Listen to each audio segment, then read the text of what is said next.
Hello students, welcome to my YouTube channel Engineers Stop.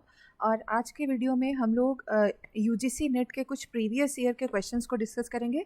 और मैंने जो सब्जेक्ट आज लिया है वो है डीबीएमएस, ठीक है। तो डेटाबेस से रिलेटेड कुछ आए हुए क्वेश्चंस को डिस्कस करेंगे ताकि आपको ये भी पता चले कि किस पैटर्न पे क्वेश्चंस पूछे जाते हैं, ठीक है। तो सबसे पहला क्वेश्चन है एफडी से रिलेटेड, देखते हैं। ये गेट 2000 में पूछा गया क्वेश्चन है और नेट में कई बार ऐसा होता है कि जो गेट के ही प्रीवियस ईयर के क्वेश्चन होते हैं वो रिपीट होते हैं, ठीक है। तो चलिए क्वेश्चन देखते हैं, यहाँ से स्टार्ट करते हैं। तो गिवन द फॉलोइंग रिलेशन, ये हमारा एक रिलेशन है जिसमें आपको 3 एट्रीब्यूट्स गिवन है, ठीक है। अब आपको इनको देख के ये बताना है कि जो आपको ऑप्शंस में एफडीज हैं, ठीक है, ये रिलेशन कौन कौन सी एफडीज को सेटिस्फाई कर रहा है, ठीक है। तो पहले तो आपको एफडी का मतलब पता होना चाहिए। जैसे हम कह रहे हैं कि एक्स डिटरमाइंस वाई, ऐसा है, मतलब इसका तो पहले मतलब ये है कि Y is dependent on X. इसका ये मतलब है कि अगर x की वैल्यू 1 है, ठीक, इसके लिए आपने कहा y की वैल्यू 2 है, तो जब भी x की वैल्यू दोबारा 1 होगी, ठीक है, इसको भी 2 होना पड़ेगा अगर एफ डी एक्स और y में डिपेंडेंसी है तो। और अगर ऐसा नहीं होता है तो y is not dependent on x, ठीक। तो ये तो हुआ हमारा डेफिनेशन, ठीक। अब इसे हमें चेक करना है कि ये जो रिलेशन आपको गिवन है सामने, इसमें कौन कौन सी एफडीज एग्जिस्ट कर रही हैं, ठीक। तो चलिए एक दो एफडीज को हम लोग चेक करते हैं। जैसे पहला ऑप्शन है, क्योंकि हमें आंसर पता है, आंसर इज बी, हमें ज़्यादा टाइम नहीं वो करना है, आपको तो एक एक उठा के चेक करना पड़ेगा, ठीक है। तो देखिए कैसे करेंगे। जैसे सबसे पहले इसको चेक करें, एक्स वाई जेड, ठीक है। तो एक्स वाई डिटरमाइंस जेड, मतलब एक्स वाई की वैल्यू जहाँ पे भी अगर रिपीट होती है तो जेड की वैल्यू भी सेम आनी चाहिए जो पहले थी। तो देखो एक्स वाई 1 4, ठीक है, 1 4 है, 2 है, ठीक है, 1 5 है, उसके लिए 3 है, 1 6 है, उसके लिए 3 है, एक्स 3 2 है, इसके लिए 2 है। तो देखो देखो प्रॉब्लम तब आती जब वैल्यूज रिपीट होती, आपके जो ये कम्बिनेशन है, ठीक है, एक्स और वाई का जो कम्बिनेशन है ये सारा का सारा यूनिक आ रहा है। देखिए कहीं पे भी एक्स और वाई की वैल्यूज रिपीट नहीं हो रही हैं, तो इस केस में आपकी एफडी एग्जिस्ट करेगी ही करेगी, ठीक। तो मतलब एक्स जेड, ये एक्स वाई टू जेड, ये आपकी एफडी इस रिलेशन में एग्जिस्ट कर रही है, ठीक है। अब जेड टू वाई देखते हैं, जेड टू वाई। तो देखिए यहाँ पे वैल्यूज रिपीट हो रही है। देखो 2 के लिए क्या आया है 1, तो इसका मतलब ये कि जब भी दोबारा से 2 आए तो यहाँ पे 1 आना ही चाहिए। तो देखो यहाँ पे क्या है, 2 के लिए 3 आ रहा है, मतलब जेड टू, सॉरी हमें वाई को चेक करना था, सॉरी हम एक्स पे चले गए, सॉरी, हाँ हमें जेड टू वाई देखना है, ठीक है। तो देखिए 2 2 रिपीट हो रही है जेड की वैल्यू, और 3 एंड 3, तो इसका नेम क्या है कि अगर 2 आ रहा, मतलब 2 एक बार आया, इसकी वैल्यू क्या आई 4, ठीक है। वाई के लिए क्या था 4, तो जब दोबारा भी 2 आए तो वाई के लिए वैल्यू 4 होनी चाहिए थी अगर एफ डी है तो, ठीक है। तो इसका मतलब ये जो एफ डी है ये एग्जिस्ट नहीं कर रही है, means Y is not dependent on the X, ये वाली वैल्यू एग्जिस्ट नहीं कर रही है, ठीक। और ये वाला तो हमने, अगर यूनिक कॉम्बिनेशन है तो आपका हमेशा एफ डी एग्जिस्ट करेगा ही करेगा, आपको चेक करने की जरूरत ही नहीं है। जैसे अब मैं बताऊं, यहाँ पे देखो ये वाली वैल्यूज 4 5 6 एंड 2 वाई टू, देखो अब इससे तो हम ये देख के बता सकते हैं वाई टू जेड भी एग्जिस्ट कर रहा है और वाई टू एक्स भी एग्जिस्ट कर रहा है। क्यों? क्योंकि वाई का जो कॉम्बिनेशन है वो यूनिक है भाई, वाई की जितनी भी वैल्यूज हैं यूनिक है, ठीक है। तो इसके लिए इसके करस्पॉन्डिंग या प्राइमरी की है तो सारे कॉम्बिनेशंस आपके यूनिक ही है, प्राइमरी की है तो इसका मतलब कि जितने भी एट्रीब्यूट हैं उनसे मिला के अगर आप एफडीज को बनाते हैं तो वो आपका मतलब एग्जिस्ट ही करेगा। मतलब जैसे ये वाई को हम प्राइमरी की माने तो वाई टू जेड ले लो, वाई टू एक्स ले लो, वाई टू एक्स जेड ले लो, कुछ भी लोगे तो वो आपका एग्जिस्ट करेगा ही करेगा, ठीक है। अच्छा चलिए आगे बढ़ते हैं। तो अब जो हमारा आंसर है बी, तो इसको चेक कर लेते हैं, क्या Y Z to X exist कर रहा है, वाई जेड टू एक्स। पहले देखो कॉम्बिनेशंस यूनिक है क्या, 4 2 5 3 6 3 2 2, तो कॉम्बिनेशंस हमें क्या मिल रहे हैं, यूनिक मिल रहे हैं, इसका मतलब ये एग्जिस्ट करेगा ही करेगा, पहला वाला, ठीक। अब दूसरा वाला चेक कर लेते हैं, Y to Z, Y to Z, तो अभी अभी मैंने बताया कि वाई क्योंकि पूरा पूरा यूनिक है तो आप चाहे वाई टू जेड की बात करो चाहे वाई टू एक्स की बात करो, ये भी आपका एग्जिस्ट करेगा। So option number B is correct, fine. ये दोनों ही ऑप्शंस आपके सही है, दोनों एफडीज आपकी एग्जिस्ट कर रही हैं। चलिए नेक्स्ट क्वेश्चन पे आते हैं। अब आपको यहाँ पे एक स्कीमा दिया हुआ है जिसे डिकम्पोज किया गया है, उसकी एफडीज प्रोवाइडेड है। आपसे पूछा गया है कि ये जो डिकम्पोजिशन है ये लॉसलेस है या लॉसी है, और डिपेंडेंसी प्रिजर्विंग है या डिपेंडेंसीज प्रिजर्व नहीं हो रही है, ठीक, ऐसा क्वेश्चन है। तो रीड कर लेते एक बार। Consider schema R A B C D and FDs R A to B and C to D, ठीक है। Then the decomposition of R into R one A comma B and R two C comma D, मतलब आपके पास देखो एक relation है, ठीक है। एक रिलेशन था जिसमें एफडीज कौन कौन सी थी, A to B and A to B and C to D, ठीक है। तो ये हमारा रिलेशन था R A B C D, ठीक है। आपको इसमें क्या करना था, इसको इन्होंने क्या किया, डिकम्पोज किया, एक बनाया आर वन में कौन से एट्रीब्यूट रखे, ए बी, और आर टू में कौन से एट्रीब्यूट रखे, सी एंड डी, ठीक। तो आपसे पहली चीज़ तो क्या ये लॉसलेस है या लॉसी है ये पूछा जा रहा है, और दूसरा डिपेंडेंसी प्रिजर्विंग है या नहीं। तो देखो आपके पास डिपेंडेंसी क्या है, ए टू बी, तो भाई ए और बी एक साथ मिल जा रहे हैं, मतलब ए टू बी यहाँ आ जाएगा, और सी टू डी भी आपका दूसरे रिलेशन में एक साथ है, तो सी टू डी मतलब डिपेंडेंसी प्रिजर्विंग तो है, ठीक। अब लॉसलेस या लॉसी की बात करें तो आपके पास दो मेथड होता है, ठीक है। एक मेथड है आपका कौन सा, एक है एक टैबुलर मेथड होता है, और हम एक इंटरसेक्शन वगैरह निकाल के चेक करते हैं। तो क्योंकि ये छोटा सा क्वेश्चन है तो इसके लिए मैं टैबुलर मेथड नहीं यूज़ करूँगी। टैबुलर मेथड के लिए अगर आप लोग कहेंगे तो मैं एक सेपरेट वीडियो बना लूँगी। इसमें देखिए आपका नियम क्या होता है कि अगर आप जो डिकम्पोजिशन कर रहे हैं, जैसे R1 या इसके लिए R1 इंटरसेक्शन R2, या तो किसको बताना चाहिए, प्राइमरी की ऑफ R1, और R1 intersection R2 should generate primary की ऑफ R2, ठीक है। दोनों में से अगर एक कंडीशन सेटिस्फाई है, दोनों में से अगर एक ट्रू है तो क्या कहेंगे, ये हो जाएगा लॉसलेस, ठीक है। तो चलो चेक कर लेते हैं, R1 इंटरसेक्शन R2 निकालें, कोई कॉमन एट्रीब्यूट है, नहीं है, मतलब कि यहाँ पे जब हम R1 इंटरसेक्शन R2 निकालेंगे तो ये हमारा एम्प्टी आ रहा है ना। तो एम्प्टी है, इस वजह से क्या हो जाएगा, ये आपका डिकम्पोजिशन कैसा है, लॉसी है, ठीक है, नॉट लॉसलेस। तो ऑप्शन देखिए कौन सा आपका मैच हो रहा है, तो इट इज़ डिपेंडेंसी प्रिजर्विंग। ये मैंने प्रूव कर दिया भाई, जो आपने ब्रेक किया है तो आपकी डिपेंडेंसीज तो आप बना सकते हैं, वो डिपेंडेंसीज एग्जिस्ट करेंगी, but not lossless join, okay, lossless नहीं होगा। So option number C is correct, fine, okay. चलिए नेक्स्ट क्वेश्चन देखते हैं। तो ये क्वेश्चन है, आपसे पूछा गया है कन्फ्लिक्ट सीरियलाइजेबिलिटी है या नहीं है, ठीक है। तो आपको 4 शेड्यूल दिए हुए हैं, S1, S2, S3 and S4। आपसे पूछा गया है कि इनमें से कौन सा शेड्यूल है जो कन्फ्लिक्ट सीरियलाइजेबल है, ठीक है। तो मैंने क्वेश्चन नहीं रीड किया है, तो कन्फ्लिक्टिंग ऑपरेशंस पहले पता होना चाहिए कि क्या होता है। तो दो ऑपरेशंस तभी आप कहेंगे कन्फ्लिक्टिंग है जब उन सेम डेटा आइटम पर हो, दो डिफरेंट ट्रांजेक्शन से बिलोंग कर रहे हो, और दोनों ऑपरेशंस में से कोई एक जो है राइट ऑपरेशंस ज़रूर होना चाहिए, ठीक है। तो वन बाई वन आप इसको देख लीजिए। तो मैं आपको बताऊं, आपके पास आप ये शेड्यूल गिवन है 4, ठीक है। आप डायरेक्ट कन्वर्जन भी कर सकते हैं, और आप इसको पहले ट्रांजैक्शन में जो प्रॉपर टेबल के फॉर्म में शेड्यूल होता है वैसे भी कर सकते हैं, ठीक है। तो मैं एक शेड्यूल के लिए आपको टेबल बना के बता दे रही हूँ, दूसरे शेड्यूल के लिए मैं डायरेक्ट जो है ग्राफ बनाती जाऊँगी, ठीक है। मतलब हाँ, चलिए प्रेसिडेंस ग्राफ के थ्रू हम चेक करते हैं कि शेड्यूल कॉन्फ्लिक्ट सीरियलाइजेबल है या नहीं है। तो चलिए S1 जो आपका S1 है, पहले हम इसको देखते हैं, ये इसमें कितने ट्रांजैक्शंस है, T1 है, T2 है एंड T3 है, ठीक है। तो सबसे पहले आप ऑपरेशन देखिए, R1 है मतलब रीड ऑफ एक्स, ये T1 के लिए है, और R2x मतलब ये यहाँ पे आ जाएगा, फिर राइट ऑफ एक्स यहाँ पे आ जाएगा, और R3 है तो ये जो है यहाँ पे आ जाएगा, और W2 है तो ये यहाँ पे आ जाएगा W ऑफ एक्स, ठीक है।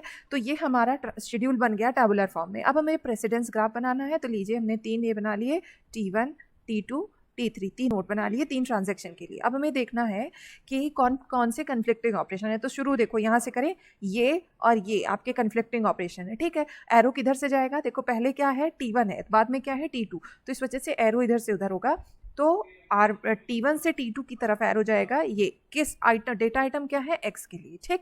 अब T2 से देखो, अब यहाँ पे ये देखो read of x and right of x, ये फिर से कन्फ्लिक्टिंग है, और पहले क्या है, T2 है, फिर क्या है, T1 है। तो देखो यहीं पे ये ख़त्म हो गया, यहाँ पे साइकिल बन गई ना। अगर आपके प्रेसिडेंस ग्राफ में साइकिल बन जाती है तो इसका मतलब कि ये जो है शेड्यूल कॉन्फ्लिक्ट सीरियलाइजेबल नहीं है, ठीक है। चलिए इसी तरह हम लोग नेक्स्ट शेड्यूल के लिए चेक कर लेते हैं।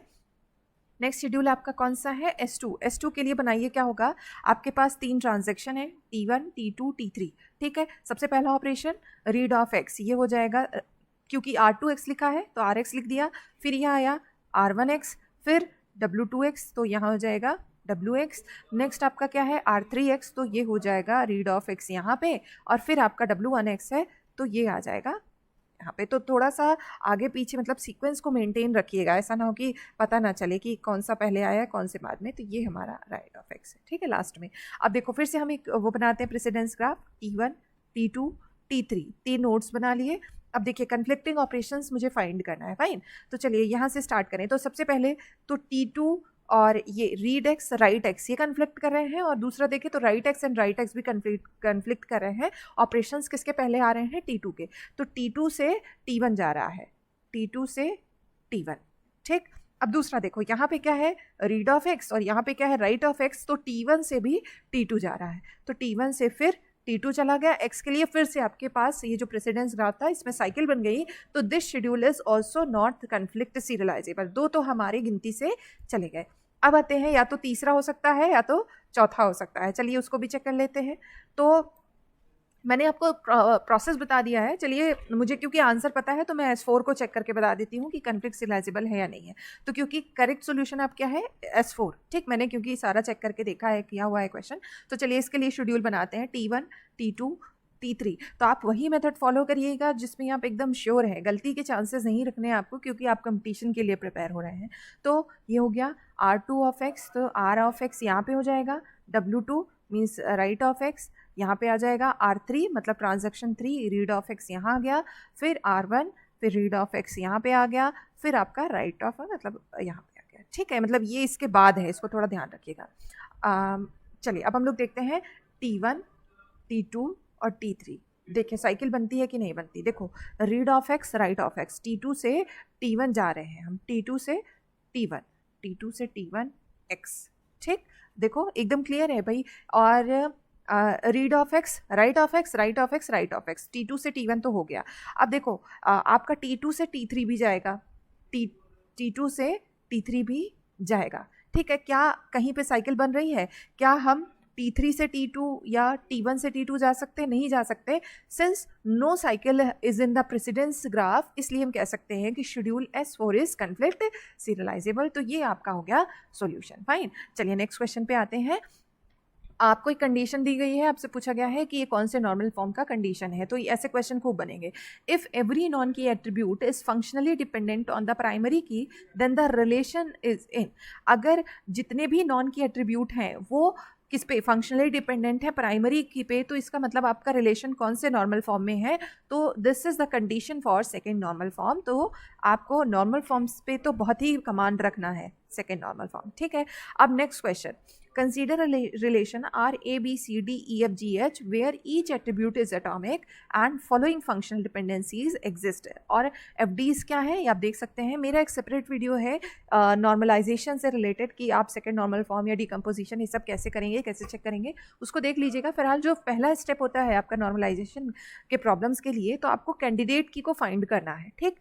तो कैंडिडेट की में एक चीज़ ध्यान दो कि आपके पास जो FDs है, पहले तो ये ढूंढो कि आपके पास कौन सी ऐसी FD है, मतलब कौन सा ऐसा एट्रीब्यूट है जो किसी भी FD में आपको नहीं दिख रहा है। तो D तो नहीं दिख रहा है, तो आप जो भी की बनाएंगे उसके साथ D तो आपको अटैच करना ही पड़ेगा। तो चलो सबसे पहले, क्योंकि A पहला अल्फ़ाबेट है, A से ही चेक करते हैं। देखो A जो है BC को कवर कर रहा है, फिर B से आप CFG पे पहुँच जा रहे हैं, और F से आप EG पे पहुँच जा रहे हैं, ठीक है। फिर CS से आप G पे, मतलब आप सिर्फ अगर एक और D को ऐड कर लें तो आपका ये जो है बन जाएगा क्या? कैंडिडेट की, ठीक है। तो ये आपका बन गया क्या? कैंडिडेट की। अच्छा एक और कैंडिडेट की है। देखो ए किससे डिराइव हो रहा है? ए डिराइव हो रहा है ई से, ठीक है। ए डिराइव हो रहा है ई से, तो दूसरा आपका जो कैंडिडेट की बनेगा ईडी बन जाएगा, ठीक है। ईडी इज ए कैंडिडेट की। अब देखो क्या ई भी किसी से डिराइव हो रहा है? ई को कौन जनरेट कर रहा है? एफ, ठीक है। तो एक आपका जो एट्रीब्यूट है वो बन जाएगा नेक्स्ट आपका ई, हाँ ठीक है। तो ये बन जाएगा F और D, ठीक। नेक्स्ट आपका जो एट्रीब्यूट है F को कौन डिराइव कर रहा है? F को डिराइव कर रहा है B, तो B भी आपका यहाँ पे आ जाएगा BD क्लोजर, ठीक है। तो ये सारे तो आपके कैंडिडेट की बन के आ गए, ठीक है। डिपेंडेंसी के बेसिस पे भाई सबसे पहले हमने ए को फाइंड किया, ठीक। अब ए किस पे डिपेंडेंट है? ई पे। ई डिपेंडेंट है एफ पे, एफ डिपेंडेंट है मतलब बी पे। अब बी को कौन डिराइव कर रहा है? ए डिराइव कर रहा है, तो ए से तो हमने शुरू ही किया था। तो अब ये मेरी FDs हो गए। अब इसके बेसिस पे अगर मैं कहूँ कि व्हाट आर प्राइम एट्रीब्यूट्स, ठीक है। प्राइम एट्रीब्यूट्स क्या है जो कैंडिडेट की का पार्ट है? तो कौन कौन है?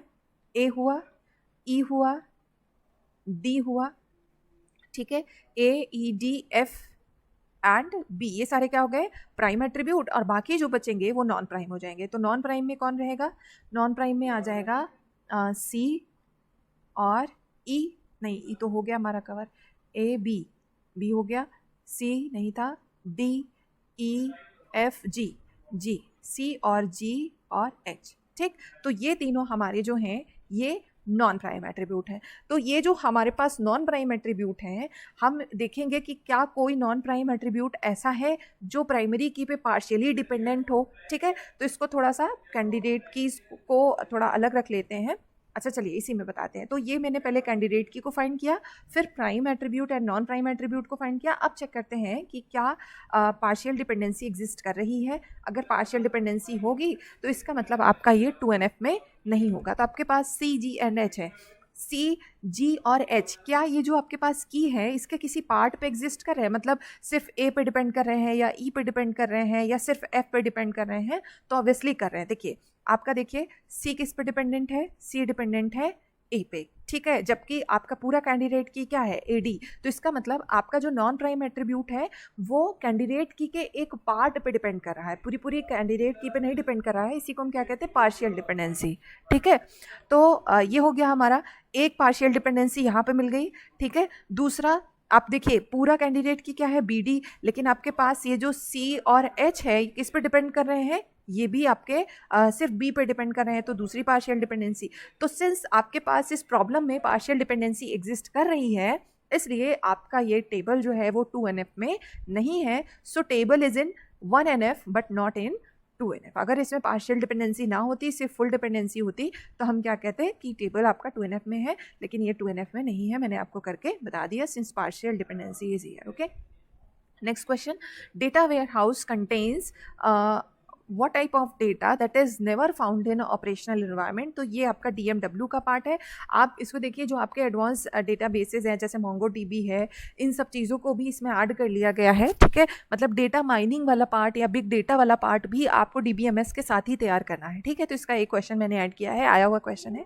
तो data warehouse contains the summary data that is never found in the operational environment. तो आपको डेटा बेस के साथ आपको बिग डेटा पे भी थोड़ा सा फोकस करना पड़ेगा कि व्हाट इज़ बिग डेटा, ठीक है। उससे रिलेटेड जो टूल्स है, जो सॉफ्टवेयर्स हैं, ये सबको भी आप देख लीजिएगा, किस लिए यूज़ होता है ये देख लीजिएगा।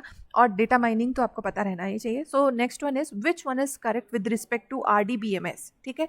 आपसे ये पूछा गया है, तो मेरे ख्याल से आपको पता होगा कि जो आपके पास, अगर आपके पास कई सारी कैंडिडेट की है तो उसमें से एक कैंडिडेट की को किससे हम प्राइमरी की बनाते हैं, तो ठीक है। Primary key subset of candidate key and candidate key subset of super की।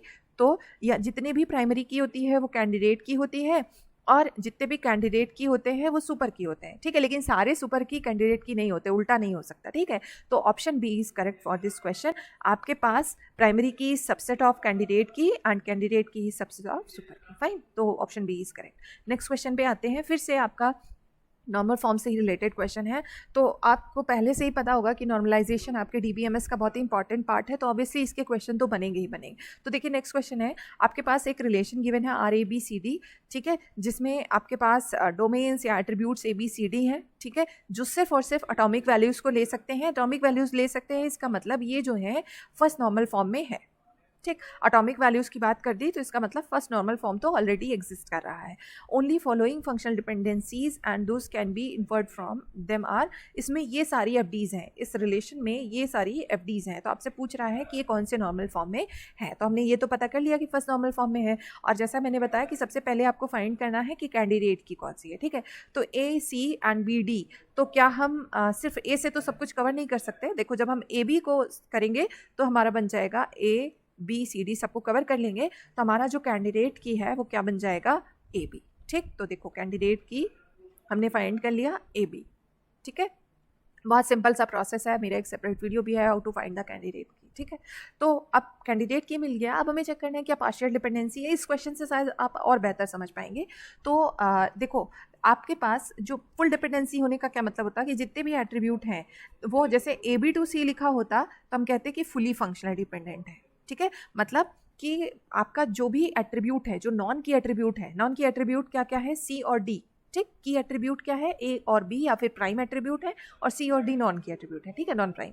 तो आप अगर कहें कि जो नॉन की एट्रीब्यूट है वो पूरे पूरे प्राइमरी की पे या कैंडिडेट की पे डिपेंडेंट है, तब तो आपका सेकेंड नॉर्मल फॉर्म एग्जिस्ट करता, ठीक है। लेकिन अगर पार्शियल डिपेंडेंसी है, मतलब आपके जो नॉन प्राइम एट्रीब्यूट हैं वो पार्ट ऑफ कैंडिडेट की पे डिपेंड है, जैसे देखिए लिखा है ए टू सी, ठीक, लेकिन जो आपका प्राइमरी की क्या है वो है ए बी, ठीक है।